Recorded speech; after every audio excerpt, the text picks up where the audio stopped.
We are here at MJBizCon 2023. This is our first podcast of the day where we're actually going to introduce the project that we're doing. It's a great project that would not be possible without first of all, our amazing partners at Dizpot. And first of all, let me introduce Jeff. Thank you, Dimitri. It's a pleasure to be here. We're very excited to be part of the MITA Podcast this year. Dizpot has been associated with MITA for really since we started our company. I think we've participated in every MITA since 2017, and we consider it an instrumental piece of developing our business. My partner and I, John Hartzell. Shout out to John Hartzell, who's at home with COVID. Yeah, wherever you are. Wish he was here. He's a presence that is certainly going to be missed. But we're happy to be here. Thank you. Well, we appreciate you. And Dizpot is one of those companies that puts profits and community on an equal level. I know you guys are supporting advocacy. You guys are supporting legislation. You guys are supporting initiatives, legalization at the state, federal level, further expansion. You guys support associations, not just ours, conferences, events. You guys are a community outfit. Right. That was always been an important part of the industry. This industry is a community. And in order to be successful in it, you have to participate and you have to be visible and you have to, put your money where your mouth is and your people and your really all your efforts are built around the various communities in multiple states. In fact, I'm meeting with your counterpart from Missouri this afternoon. Andrew Mullins. We love him. He's going to be on the podcast. Yep, he certainly is. Excellent. And let me introduce our guest for this initial podcast, because this is kind of a marketing thing, but it's also an educational thing that we're doing, given the state-by-state overview, the ABCs, the 1, 2, 3s, some of the organizations you can contact, some of the informational sources you should reach out to, and how the supply chain works within each of those states. It's very important for business development that you understand that as you travel from Ohio to New York in the current intrastate market. I know it doesn't impact packaging as much, but certainly the issues that the people confront. So let me introduce Lisa. Welcome. Thank you so much for having me. Introduce yourself to the audience, who you are. Hi, everybody. I'm Lisa Buffo. I'm the founder and CEO of the Cannabis Marketing Association. We are a membership-based organization focused on education and best practices for marketers and communications professionals in the cannabis industry. How long you guys have been around? Where are you based out of? We're based out of Denver. Been around officially since 2019, but we really started in 2016. And when did you first, as an individual, get involved in the cannabis industry as it is in this modern form of it? Fall of 2014. So I was in old school. Yeah, Colorado the first year, working in retail businesses, and then I've been in marketing my whole career, but started when cannabis retail, and then worked for cannabis tech startups doing marketing for them, and then CMA came out of that. Right. When I tried to take my marketing playbook that I did in tech before I got in this industry and apply it to cannabis, and it just didn't translate because of all the restrictions in this space and how different this environment was. This was 2014, 2015, so it was different than it is now, but every year it's changed as more states have come on, as the regulations have changed. So I started CMA to create a place for marketers to better navigate the space, because there was other folks like me who had come from CPG or come from a food background or consumer tech that came into cannabis, and we're great marketers, but there's a very specific lens on how to do it successfully in this industry, and there's a lot on the line with that. So what do you think of the MITA Dizpot partnership? Are you I know you're just learning about what we're doing. People out there are probably reading the captions and picking us up, but we are doing the 1, 2, 3s, the ABCs, trying to help with the education. What do you think of from a marketing perspective? Yeah, well, packaging's a big deal, and Dizpot has supported us too, and Natalie's been a member, so we have a relationship as well, and totally agree that if you are going to start a business, especially in the B2B space in this community, that plugging in with your industry associations and those that are trying to set standards and do best practices is so helpful, because at least for us, when we create our content, we go to our members and we ask, and we'll say, Max, you're the expert in SEO. Natalie, you're the expert in packaging. Can you tell everybody about what you've learned in this space? And we try to create that community and space to teach each other. So we find it very helpful having similar partnerships as well, and always appreciate it. And packaging is right at the intersection of marketing and product. And there's so much to it from a logistics standpoint, from a marketing standpoint, and a compliance standpoint that you can't mess up. You got to get it right to get your products on the shelf. And good packaging can make the difference between whether a consumer will buy, because they see it. It's the last touch point in some ways at the point of sale. Right. And one of the nice things about working with Dizpot is that, maybe a dime from each dollar you spent is going back to support the community that's ever growing. Yeah. And that's very important. The first thing we do when we go into a new market is identify who the trade associations are and what we can do to be involved and get to know the community and what the issues are that are particular to each state, because really every state, as we know, is different. And you have to understand the particular markets you're in and how you can best support your customer, because if our customers are successful, we'll be successful.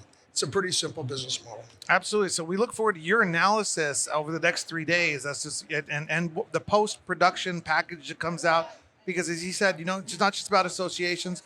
You can Google Ohio. You can Google Ohio and it says, these are the rules, these are regs, but you need to have like a point of contact. And that's what we've got with our package is we have like 2 experts from all these different jurisdictions.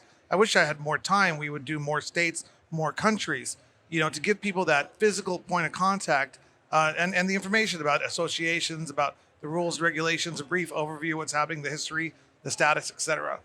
Yes, and I think it helps to have experts in this space who can translate them for you, because it's one thing to read regulations, which can be very legalese, and if you don't understand that language, what does that actually mean in practice? And marketing is one of those spaces where the rules and regs are very clear, but there is also this gray space that you need people who have experience in this space to help interpret what that actually means. Right.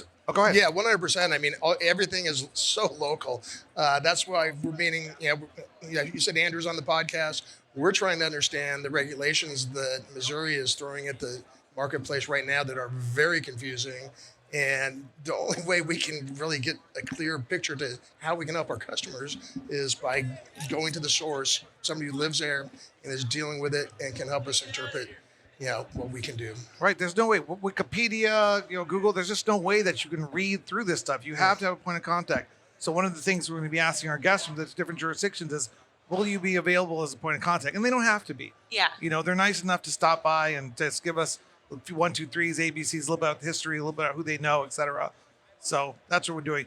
But I think we pretty much covered what we're going to be doing here at MJBizCon. Let's talk about you and how your organization, why people should reach out to you, how you can help people, and a little bit about what you're doing. Well, I think you teed it up really nicely. We act as that point of contact for folks from the marketing space. I mean, so many of our members will call us and say, I just got into this industry and we need help creating a plan or navigating how to do marketing in this state or understanding all aspects of it. So we're a membership-based organization. We don't do lobbying, but we do partner with the groups who do and help guide in that sense because we're very marketing focused. So our members are cannabis marketers more broadly. Most of them come from licensed cannabis businesses, whether that's in-house or through the agencies who represent them and create content on their behalf. But we also work with packaging companies, technology companies, data companies, folks who help in that ancillary space as well. So we do webinars throughout the year. We host events. We have our conference, the Cannabis Marketing Summit, that we do in the summer in Denver, where we talk about all things best practices. And It's like June 20th this year, right? June, we don't have a date exactly for this year. But it's in June. It's in June, Okay. yes. We might be a little bit later this year, but summer. I think I was just reading your mind.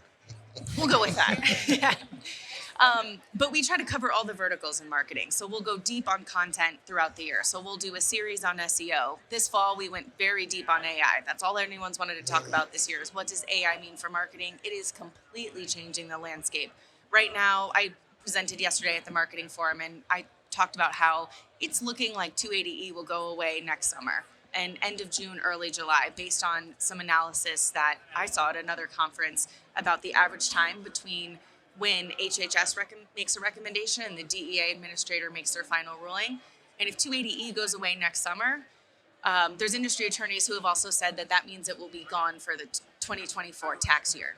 So my call to action to marketers was you need to figure out what your budget should be in a post-280E world, which means you need to be able to advocate for more budget and really show results to your leadership and your CEO. And based on research we've done with our members, cannabis marketing budgets in this industry are about 1% of annual revenue. And for non-cannabis companies across industries across North America, Gartner does a survey every year, it's around 9% of annual revenue. So we're like 9-10% below from a budget perspective of what we spend as an industry on marketing on average than everyone else. And a lot of that is 280E because you can't write it off. 100%. I mean, it's one thing throwing money at marketing if it's a business expense. I can't imagine Huge operating difference. in a 280E world. Fortunately, as an ancillary company, we don't have to. But the challenges are, you have to completely change the way you do business, the way you think about your investments and growing your business. Well, excellent. Yeah, I didn't know you guys aren't subject to 280E. No. Thank God, right? Yeah. If you're ancillary, you're good, but your customers are, depending on who you serve. Right. So a lot of folks in the ancillary space, they might serve a few industries and their cannabis prices or expectations just have to be so much lower because the budgets are what they are. Well, so you've been at MJBizCon. When'd you get here? This year? Yeah. Monday night. Monday night. Yeah. Yesterday, I know there's a lot of advocacy groups, association groups, networking stuff. I heard some different themes. Well, the big one was 280E. A bunch of people were saying by the end of this Friday, something's going to happen with the scheduling. I'm like, We could be hearing from the DEA their proposed ruling any day now. And that has to happen first, correct? Yes. Right. Yeah. Yes. What other themes do you hear about MJBizCon 2023? What else have you heard in the last day? Oh, I don't know so much about the conference, but it's sort of the usual, right? There's tons of parties. There's a lot to do. There's a lot of networking. It gets bigger every year. So you got to figure out, how to do it and manage Vegas. It is nice to come here almost in the winter time and depending on where you're from, experience the sunshine. To me, it's 280E. The other aspect about that process is beginning of next year. So if the DEA administrator makes their ruling any day now, it will open up for a public comment period, which will probably be, it's usually 30 or 60 days. It'll probably be 60 days for cannabis. So what we've been saying to our members is we're planning on submitting comments as an organization in conjunction with and on behalf of our members. So as I'm talking to people, I'm saying, get your comments ready as a business, get your comments ready as an individual and submit them because they take it all very seriously and review them. And that could influence whether they reschedule to Schedule 3 or not. I think we found ourselves another unshackled host. 100%. I think I'm mesmerized. right. I'm like I could spend a lot of time with her. I could learn a lot of stuff from her. I'm in. I love doing this. And we have 4 male hosts, you know. Here you go. It's all you. Now we're gonna have 2 hosts and 2 guests for all these shows. You should jump on. We'll just do it. You can host one of the shows. I love this. We got a big schedule. Dizpot's flexible. We're flexible. There's a lot of time for everyone, so it's all good. So after this, we're going to sit down. I'm going to figure out, and you can host you can look at this giant list of people. We've got a big program. Okay, cool. Yeah, that'd be good, right? Yeah, Sarah? absolutely. She knows, I think she knows more than us. So. No question about that. I'm an ex-prosecutor, so I'm good at asking questions. Okay. And you pretend like you know something. And I know a lot. I've been around cannabis 2012. But you ask questions and you watch the jury and you try to read their faces and see if they click at a certain point, they understand what's going on. So even whatever you think you know, you need to get information out of. So anyway, that's my little. Where were you a prosecutor? I was Tohono O'odham Nation, Pasquayaki, and I did a little stint city of Tucson, Pima County, back when I was in law school. Awesome. Yeah, 12 years. I put a lot of people in jail for domestic violence, and about 10% of the stuff I did was drug related. But I suspended a lot of cannabis sentences. I mean, anyways, but that's me. That's not important. What's important is what's happening at MJBizCon, what's happening with the organization. Let's go ahead and let you close it out. Remind people who you are, how to get in touch with you. Lisa Buffo, founder and CEO of Cannabis Marketing Association. You can find us at thecannabismarketingassociation.com, at Canna Marketing on social media. Please connect with me on LinkedIn. I'm on Instagram as well.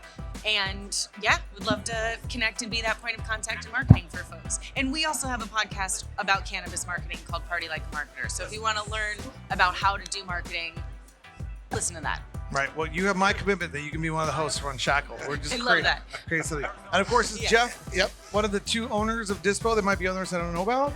Well, I think you know who John Hartzell is. I think probably most of this audience knows who John Hartzell is. Yeah. He's a large presence in this industry, and we certainly miss having him here this year. participate, the opportunity to be part of this. It's a pleasure meeting you, Lisa. Yes, You've you been a as wealth well, of Jeff. information. Yeah. I can't wait to watch you host one of these a little Right. bit later. So this has been episode 1. You may or may not. Jeff will be in and out. Other Dizpot teammates will be hosting as well. We'll have some different hosts. A lot of exciting stuff to come. Episode 2 through 40 coming to you later from MJBizCon. Thank you.